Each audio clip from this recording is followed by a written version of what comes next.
My role as an artist, as a sculptor, it kind of has to be more about the poetry and the sort of ineffable, the indescribable.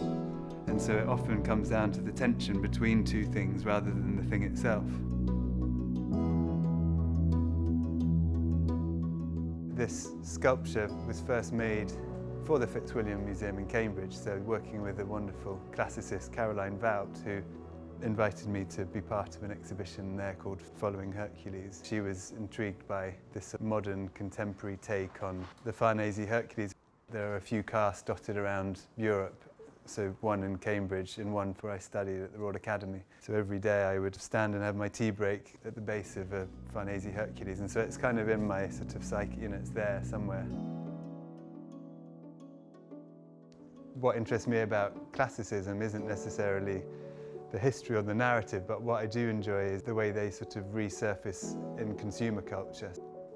Under here are mythological figures, so there's Hermes, Mars, Nike, Trojan and Venus. So all these deities I've mentioned are all contemporary brands. Greco-Roman history still is so pertinent in contemporary society today.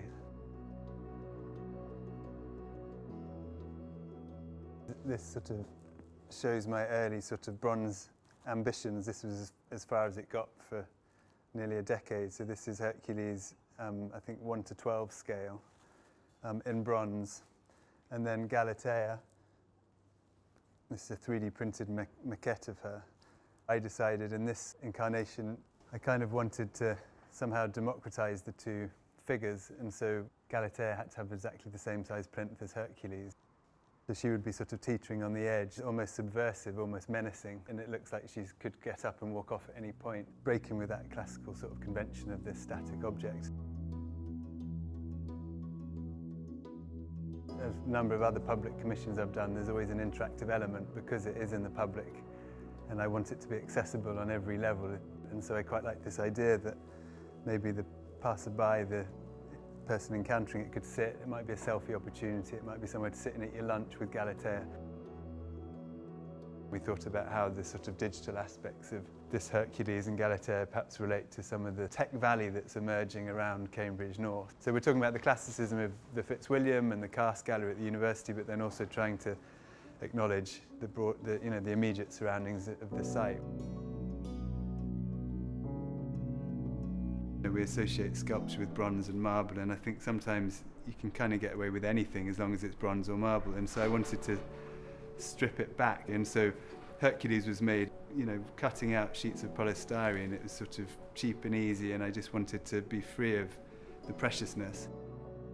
I took the files of the Farnese Hercules scan and broke it using architectural software into layers, and then sort of hand interpreted them really crudely, just literally like with a kitchen knife, like this. And so then you've got these circles. And so it was just trying to make this human interpretation of a digital file. And then it seemed only logical, if I'm going to try and sort of have this face-off between the two eras, periods, technologies, approaches, then it's only fair that she was also in the same material. It's important to me that the texture's still left on it in both instances. So Hercules, you get this slightly rough-hewn, bobbly finish. And with Galatea, she's a bit more polished because she's been produced by a CNC lathe. But you still get that pitted surface, which is important for that relationship between her and Hercules. For me, the work is more about conversation between objects. It's the way the electricity sort of arcs between them, and it's almost the sort of invisible, the ineffable. Particularly in this era when we can literally press print and produce any form we like, it can't only be about form and topography and surface. It can't be. It has to be about spirit and personality. Otherwise, there's no point in us making sculpture.